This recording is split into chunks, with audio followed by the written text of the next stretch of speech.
Oi pessoal, eu sou a Cíntia da Livros e Montanhas e hoje eu vim falar sobre a minha atual leitura. Eu estou lendo Os Miseráveis, do Victor Hugo. Victor Hugo. Bom, essa edição é uma edição lindíssima, de capa dura. Eu gostei da capa, olha só que linda. Eu fiquei procurando um tempão uma edição que fosse bem bonita, assim, porque acho que Victor Hugo merece, né? É um calhamaço tanto, né? Isso aqui tem... Vamos ver aqui.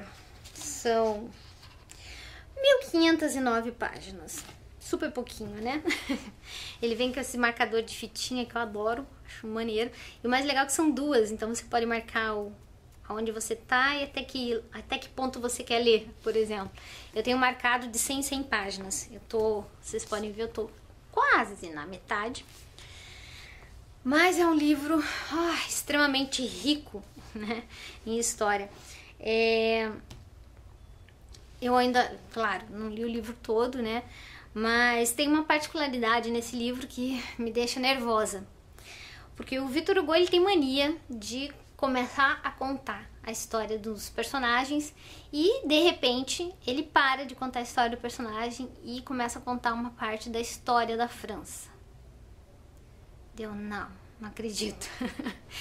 Então tem um trecho aqui, por exemplo, que ele fala sobre a Batalha de Waterloo, que Napoleão perdeu. E aí ele explica tudo sobre a batalha. Sobre o exército, qual era a formação do exército, como é que estava o tempo, o que o Napoleão pensava, o que o Wellington pensava, como é que era a região. Ele descreve geograficamente tudo. Você praticamente consegue imaginar como se você estivesse lá na Batalha do Waterloo, né? Que na verdade era uma cidadezinha próxima, né? Não era exatamente o local onde aconteceu, né? Essa batalha aconteceu num planalto perto de outras cidadezinhas que nem são lembradas por esse episódio, né? E a cidade que nem se envolveu na história é que leva o nome da batalha. Então ele conta tudo detalhadamente, minuciosamente, essa batalha, só para mostrar na última página desse capítulo que ele conta sobre a batalha o caráter de um dos personagens que vão entrar na história dali pra frente. Acredite se quiser. Ele é muito prolixo, ele escreve, fala muito, ele explica milhões de vezes a mesma coisa. Ele não é ruim, sabe? Ele tem uma descrição, assim, uma escrita bastante poética. Então ele descreve poeticamente em várias frases uma única coisa para, tipo assim, frisar o que ele quer que o leitor sinta, né? Então quando ele quer descrever a miséria de alguém, ele descreve aquela miséria minuciosamente, você se sente miserável. Quando ele quer descrever a bondade de alguém, você consegue ver transbordando a bondade daquela pessoa, né? Então ele frisa bem tudo que ele descreve e de uma maneira bastante poética, bastante gostosa de ler. A única coisa que dá nervoso quando ele realmente para de contar a história para contar sobre situações, trechos da história, né? Da França, a época da queda de Luís XIV, ou então sobre Napoleão, ou então sobre a conjuntura da época, como é que era a economia. Então ele, além de você conhecer uma história, né, bem interessante, que é fictícia, você também conhece muito da história real da França, né? Há muitos personagens, então eu tô no comecinho, já tem 300 mil, já não me lembro o nome de todos. Por exemplo, eu não consigo lembrar o nome do bispo do começo do livro, que os primeiros capítulos falam desse bispo, esse é o bispo exemplar. Se todo bispo fosse assim, seria uma beleza, né? Ele era um padre que acabou virando bispo por ordem de Napoleão, né? E ele era o tipo de pessoa que totalmente desapegada, assim, né? Então ele dava tudo que ele tinha. Se deixasse, ele dava a roupa do corpo, né? Tanto que quando ele chegou na cidadezinha onde ele ia ser bispo daquela cidade, daquela região, né? ele trocou o palácio dele, que era muito gigantesco, pelo hospital, que era pequeno e não cabia todo mundo. Então ele trocou, ele foi morar no hospital, que era pequeno, e entregou o palácio onde ele deveria morar para ser o hospital, para ter mais vagas, mais lugares para os doentes, né? E tudo que ele recebia da igreja de salário, ele guardava o mínimo para ele. Então ele vivia assim de uma maneira muito modesta, e todo o resto ele doava para os pobres, para a igreja, para o hospital. Ele ajudava as pessoas de todos os jeitos. A casa dele não tinha tranca, para você ter uma ideia, né? Que qualquer um entrava a qualquer hora. E isso é interessante porque vai se encaixar na história de outro personagem mais para frente. Temos também a história do Jean Valjean, que era um pobre colhedor de frutas, se eu não me engano. E ele tinha uma irmã com muitos filhos, e a irmã não tinha marido, e eles não tinham pais. Então, ele praticamente que ajudava a irmã a cuidar dos sobrinhos. E eles viviam uma situação muito miserável, as crianças já estavam começando a passar fome. E aí, um dia ele resolve roubar um pão para levar para essas crianças, e ele acaba preso. E aí que a desgraça acontece na vida dele. E é uma coisa assim, você lê no livro, você fica indignada com a injustiça, né? Que a lei é tão cega, né? É tão cega que trata todos os delitos numa mesma gravidade. Ou seja, o coitado que roubou um único pão é condenado a muitos anos de galés. Só que, claro, o Jean Valjean também não é uma pessoa assim muito paciente, né? Então ele tenta fugir várias vezes, e isso acaba duplicando o tempo dele na prisão. E quando ele consegue sair da prisão, quando eles mandam ele embora, né, que ele cumpre lá os anos de pena dele, ele já não encontra mais a irmã, não sabe o que aconteceu com os sobrinhos, não consegue mais ter pistas, né, do que aconteceu com a família dele. E aí ele segue a vida dele de ex-condenado, né? E há um grande preconceito de toda a sociedade. Onde quer que ele vá, ele é visto como um bandido. Mesmo ele já tendo cumprido a pena dele, ele continua sendo visto como um ladrão, como um bandido, como um criminoso. Então é uma vida miserável, ninguém quer hospedar ele, nem as hospedarias aceitam ele. Ninguém quer dar de comer, todo mundo o afasta, né? Então ele se revolta contra a vida, ele fica totalmente revoltado, até que ele encontra uma pessoa que vai colocar ele no caminho certo de novo.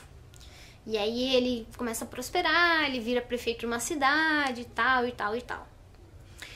Nesse inteirinho a gente tem a história de outro personagem, que é a Fantine.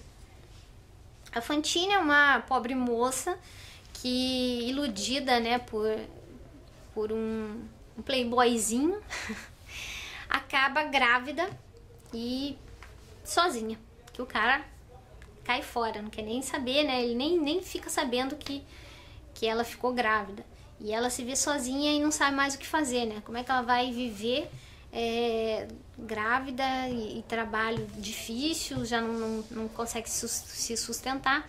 Então ela resolve voltar para a cidadezinha dela. Só que nesse meio caminho ela fica pensando, poxa, mas eu vou lá voltar para minha cidade, não vai dar certo, as pessoas não vão querer me empregar, de novo, por causa do preconceito da sociedade, porque ela é uma mãe solteira, uma criança nova, não. E aí no meio do caminho ela resolve deixar a criança dela com um casal de taverneiros, né, de estalajadeiros, e aí ela vai para a cidadezinha, que daí de lá ela fica mandando dinheiro para esse casal cuidar da filha dela, né? Só que a coitada vai para a cidade, consegue um emprego, né, tal, bonitinho, e ela não tem ideia de como a filha dela vai ser maltratada. E quem é essa filha dela? É a Cosette, que também é outra personagem que vai ser bem importante mais pra frente. E pobre Cosette, é um bebezinho de 1 ano, né? E que vai sofrer muito nas mãos desses estalajadeiros horrorosos, dos Thénardier. Então, por enquanto, essa é a história desses personagens que eu conheci, tá? Cosette futuramente também vai conhecer um personagem anterior, então os destinos vão se entrelaçando, né?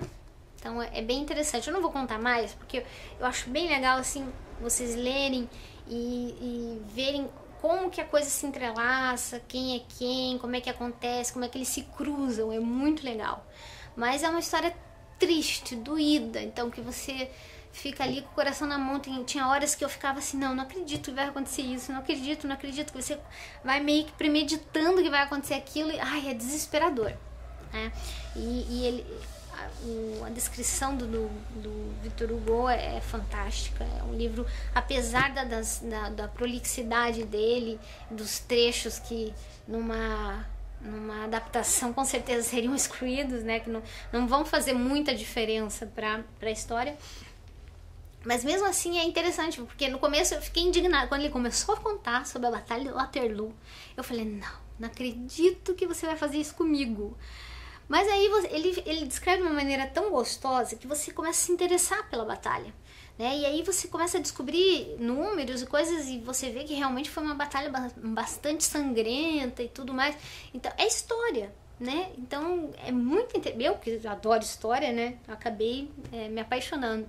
Então, apesar de ser um livro cansativo, porque não é assim, você não fica o tempo todo com aqueles personagens que te interessam, né? Também tem a parte histórica, não sei se todo mundo vai gostar. Eu particularmente gostei porque ele descreve muito bem, ele descreve de uma maneira muito interessante. É uma maneira que não é seca, sabe? Ele dá todo um deslumbramento, faz você imaginar mesmo que você tá lá naquela situação.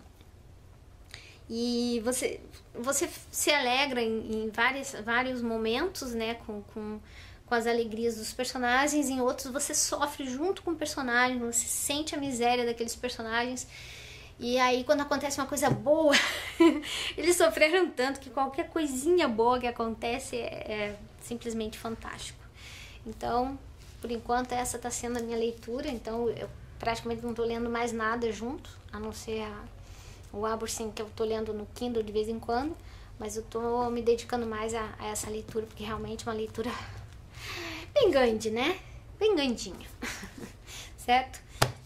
Mas eu volto mais pra frente pra gente falar um pouquinho mais sobre Os Miseráveis.